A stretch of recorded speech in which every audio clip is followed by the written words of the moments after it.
이쪽에 이거 뽑아봐야 되네.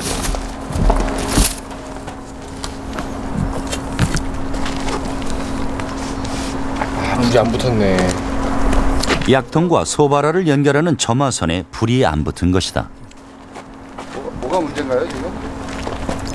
중간에 이제 이 점화선이 타가지고 이 소바라 통까지 폭발을 시켜줘야 되는데 중간에 타다가 이게 끊어졌어요. 그래서 이 중간에 연결해주는 이 점화선이 좀 약하지 않았나. 중간 점화의 확률을 높이기 위해 점화선을 두 가닥으로 연결해 보기로 했다.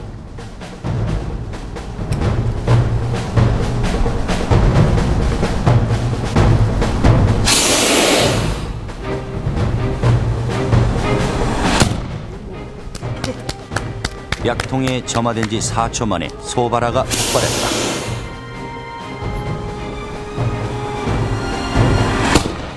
세 번째는 6초 만에 폭발했고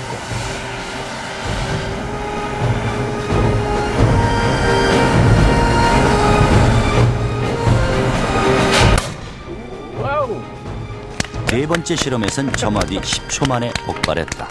실제로 이제 발사를 한 다음에는 이제 이게 내려오면서 그 적을 향해서 이 지화가 맹렬히 내려가면서 이제 그 소바라가 터지는 거죠. 그러니까 밑에서 보면은 위에서 로켓이 막 날라오면서 이제 소바라가 터지니까 적들이 무척 당황하게 되겠죠.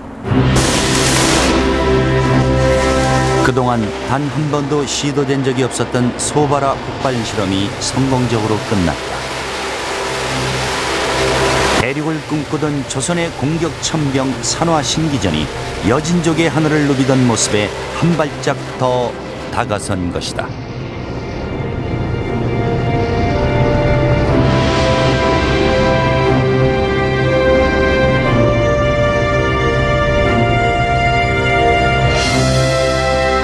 우리가 복원 과정에서 가장 중점을 두었던 것은 바로 전통기술 그대로의 복원이었습니다. 현대의 로켓 제작 방법이 아닌 병기 도설에 나와 있는 제한된 정보와 방법에 따라 복원 작업을 하는 것은 말 그대로 낯설고도 힘겨운 과정의 연속이었죠. 하지만 동시에 그것은 우리 선조들의 과학기술 수준이 얼마나 높았었는지를 깨달아가는 과정이기도 했습니다. 국경을 넘어 대륙을 호령했던 신기전.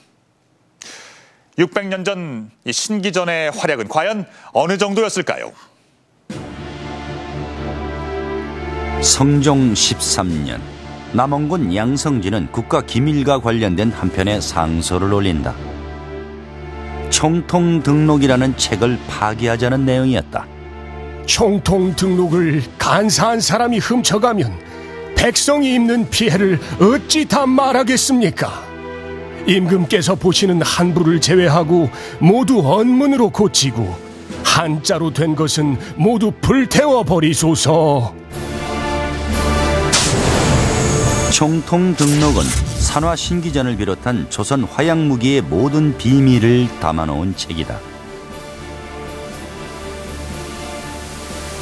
조선 초기까지만 해도 화약 제조법을 최무선 집안에서만 알고 있다가 아들 때에 이제 국가에 제조법을 바치게 됩니다. 뿐만이 아니라 이제 총통의 제조법이나 화약무기 제조법 같은 것들도 1급의 국가 비밀이었죠. 다만 그러다 보니까 보안을 너무 철저하게 유지하다가 이 책 자체가 전해지지 않게 되는 그런 폐단도 있습니다만 언문으로까지 써서 보안을 유지하려고 했다는 것은 아마 총통 등록이 유일하지 않은가 싶습니다. 양성지의 상소가 받아들여졌는지 확인되지는 않았지만 총통 등록은 현재 전해지지 않는다.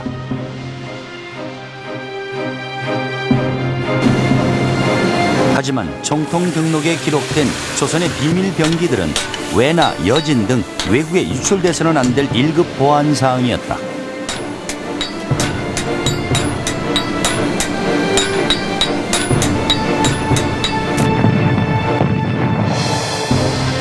조선이 그토록 철통 같은 보안을 펼친 데에는 그만한 이유가 있었다.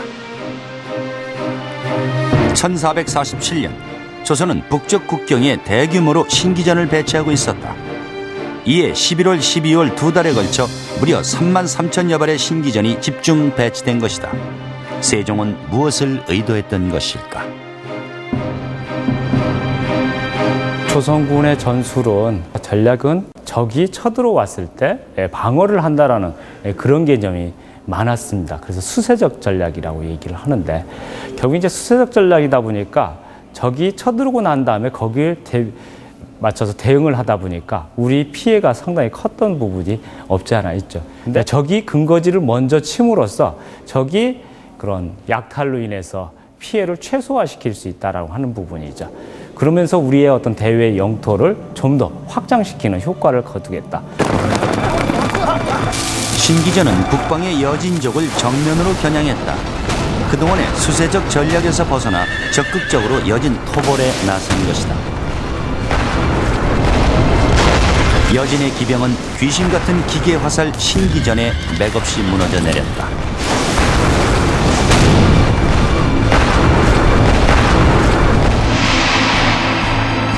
이때 여진의 땅 4군 6진을 개척하며 조선의 영토를 압록강과 두만강까지 단번에 확장하게 된다.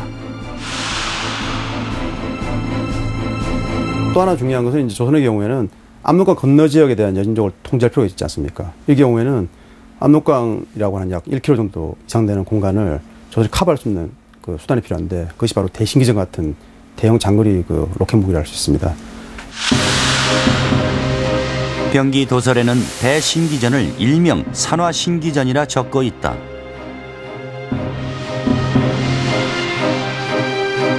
두 신기전은 비슷한 크기지만 기능에서 다소 차이가 있다.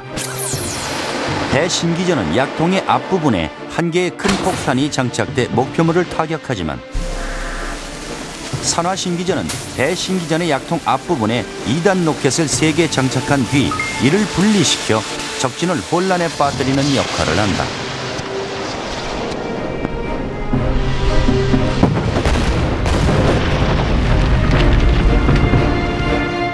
유럽에서 개발이 된 근대적인 이 로켓 무기들을 보면 17세기부터 나오기 시작하지만 18세기에 가야 비로소 이게 본격적인 제대로 된 위력이 있는 로켓 무기들이 이제 개발이 되는 것을 알 수가 있는데, 그런 18세기 때 유럽의 근대적인 로켓 무기에 버금가는 그런 기술 수준을 지닌 아니면 그 원형이라고도 할 수 있는 로켓 무기인 신기전이 이미 조선에서는 15세기 때 확보가 되고 있었다.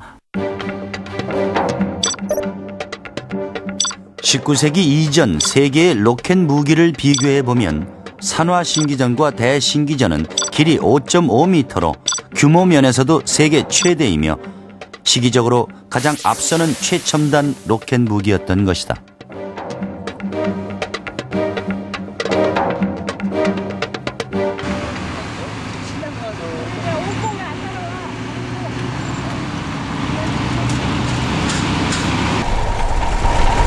그렇다면 산화신기전의 위력은 과연 어느 정도였을까? 1970년대 말 개발되어 군단 포병에서 운영 중인 130mm 구룡 다연장 로켓은 순식간에 대량 화력을 집중시켜 기동력을 갖춘 적의 중요 표적을 무력화시키는 지역 제압 무기다.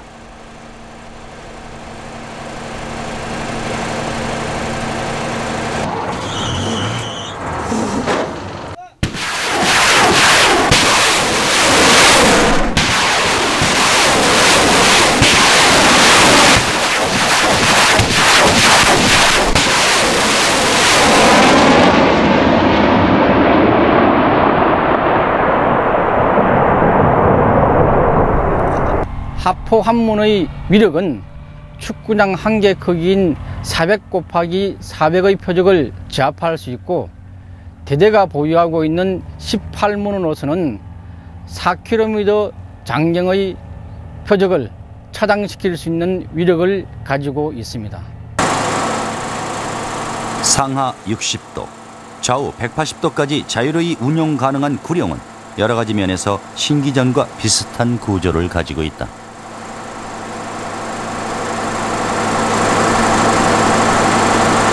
아주 유사합니다. 중소신기전은 다연발로 발사되는데 그